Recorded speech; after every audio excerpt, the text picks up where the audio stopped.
30, il y a 20 ans, si vous avez bonne souvenance, c'est le Tout-Puissant. C'est lui qui donne le pouvoir. Nous allons l'implorer. Nous allons travailler pour qu'il puisse faire la terre, qui est la valeur légale de tout, et qui a accepté aujourd'hui que le cadre politique dans lequel nous devons travailler désormais a changé. Les adversaires, monsieur et je regarde de rentrer dans les propos historiques. Vous savez, nous constituons un maillon puissant de la grande chaîne de la cité. Je vous remercie pour votre endurance. Ce n'est pas les seuls des potes. J'ai vu des gens qui ont reçu des coups à leur poste. Même dans la sollicitation des parents à tout chacun pour les licences de quelque nature que ce soit. Que chacun doit rencontrer pour notre part.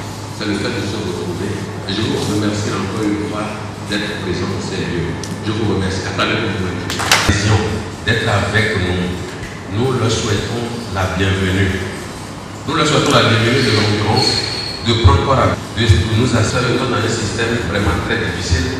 Et c'est pourquoi nous avons choisi en votre nom l'animation de terme, à savoir le chercher.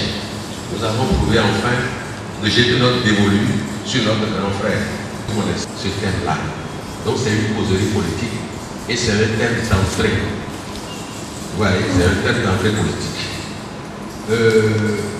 La présentation et les mots de bienvenue pour l'assistance.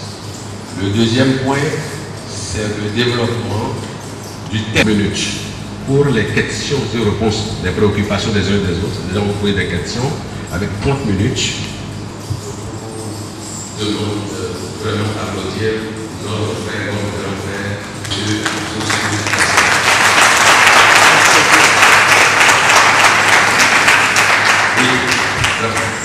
que je prends la parole cet après-midi devant vous. Celui qui s'adresse à vous cet après-midi le fait avec un cœur très sincère, un cœur qui déborde d'amour et de grande volonté de contribuer à notre combat. Je vais me sentir libre, je vais me donner des libertés. Je me confierai à mes émotions, mais je partagerai aussi avec vous des idées très rationnelles qui, me semble-t-il, pourraient contribuer à nous mettre en ordre de bataille pour les perspectives à venir. Je voudrais, pour débuter cette discussion, attirer votre attention sur le sérieux et la gravité de la situation que nous avons devant nous. Quelle est-elle cette situation? De mon point de vue, je parle librement et j'assume ce que je dis.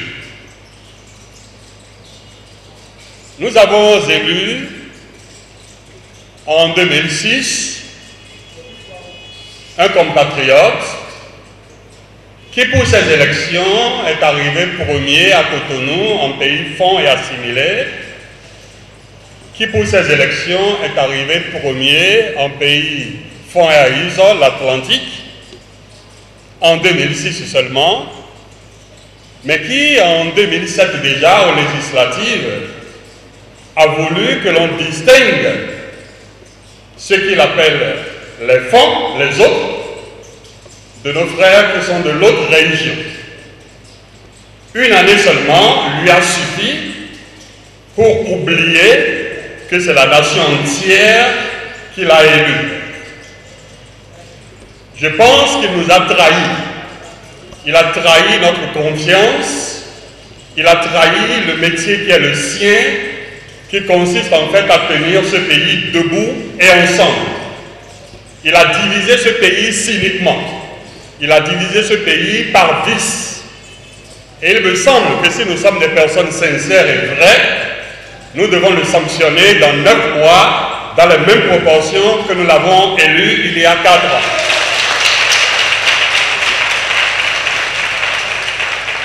Le sanctionner dans 9 mois, c'est le maintenir en dessous de 25% et c'est possible.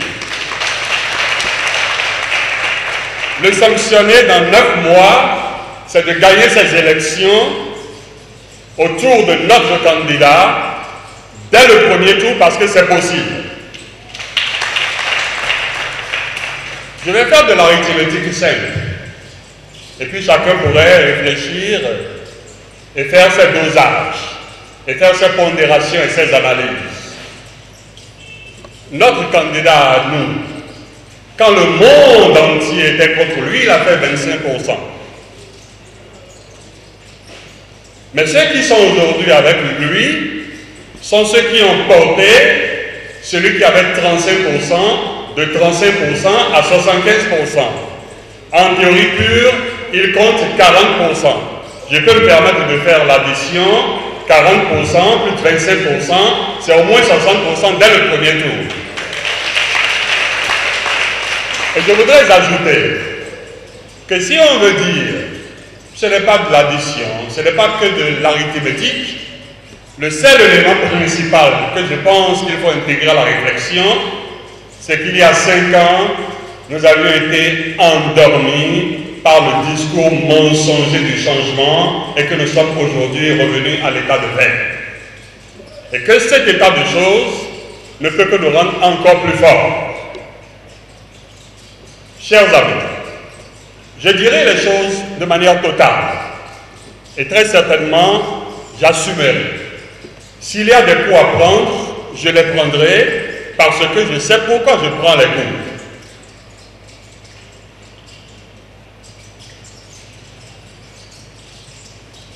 C'est vrai que nous avons des sentiments de religion, que nous avions des sentiments de tribu.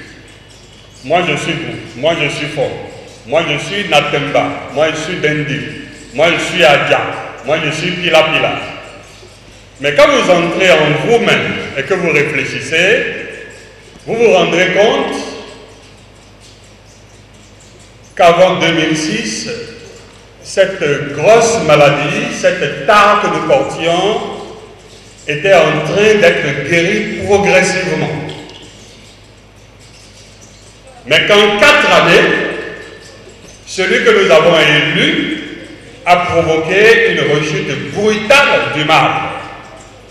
Aujourd'hui, on se sent du sud, aujourd'hui, on se sent du nord. Ils ne se sont pas contentés de tenir un discours de religion et d'ethnie, mais ils ont transformé le sentiment de religion et d'ethnie en pratique politique. Aujourd'hui, il n'y a aucune justice dans les faveurs que notre État fait à ses enfants selon qu'ils sont d'une région ou d'une autre, selon qu'ils sont d'une ethnie ou d'une autre. Moi, je sais, sur la base de statistiques, que sur une trentaine de postes de direction, il y en a peut-être 25 pour une partie du pays et 5 seulement pour l'autre partie du pays. Non pas parce que la partie qui a 25% des positions a beaucoup plus de cadres, mais simplement parce qu'on a décidé de nous brimer, de tout nous prendre.